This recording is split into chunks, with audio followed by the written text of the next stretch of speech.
Egypt दुनिया की पहली बड़ी सुपर पावर फिरौन की सिटी।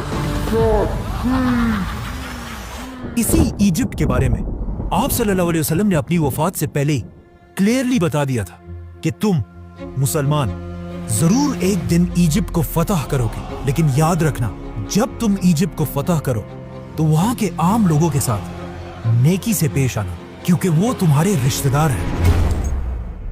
नाउ आप सल्लल्लाहु अलैहि वसल्लम की वफात के कुछ ही अरसे बाद मुसलमानों ने उमर बिन खत्ताब की लीडरशिप में रोमन और पर्शियन एम्पायर को हराकर उनसे ये सारे इलाके फतह कर लिए। लेकिन जैसे ही मुसलमानों ने ये सारे इलाके फतह किए, अचानक यहाँ पर एक बहुत बड़ा मसला हुआ। इन नए इलाकों में एक बहुत ही खतरनाक बीमारी ताउन हर तरफ फैल गई, जिससे मुसलमानों की स्पीड तो खत्म हो ही गई, लेकिन इस बीमारी से मुसलमानों के सारे बड़े जनरल्स शहीद हो गए और नए जनरल्स को चांस मिला कि वो आगे आकर मुसलमानों को लीड कर सके। तो अब इन बड़े जनरल्स के शहीद होने की वजह से हजरत उमर ने इन इलाकों में नए जनरल्स लगाए और यहाँ पर मुसलमानों का आर्मी चीफ अमर बिन आस रज़ियल्लाहु अन्हु को बनाया। अमर बिन आस के आर्मी चीफ बनने के बाद आहिस्ता आहिस्ता ये बीमारी खत्म हो गई और जब हजरत उमर को मदीना में इसका पता चला तो वो खुद हालात को कंट्रोल करने के लिए मदीना से मुसलमानों की फौज की तरफ गए।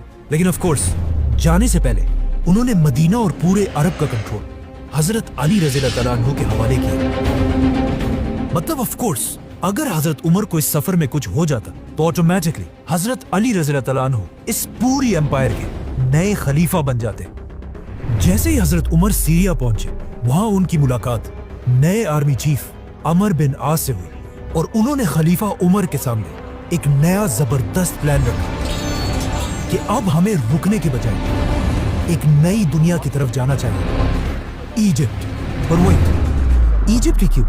मुसलमान तो रोमन एम्पायर के कैपिटल की तरफ भी जा सकते थे, क्योंकि इजिप्ट कोई आम इलाका नहीं था और पिछले हजारों साल से इजिप्ट दुनिया के सबसे रिच इलाकों में से एक था, जिसकी ताकत को कुरान में भी बार बार एक्सप्लेन किया गया।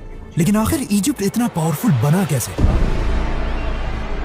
आज से 5000 साल पहले दुनिया के हालात कुछ ऐसे थे कि दुनिया की सबसे इंपॉर्टेंट चीज सिर्फ एक ही थी, पानी।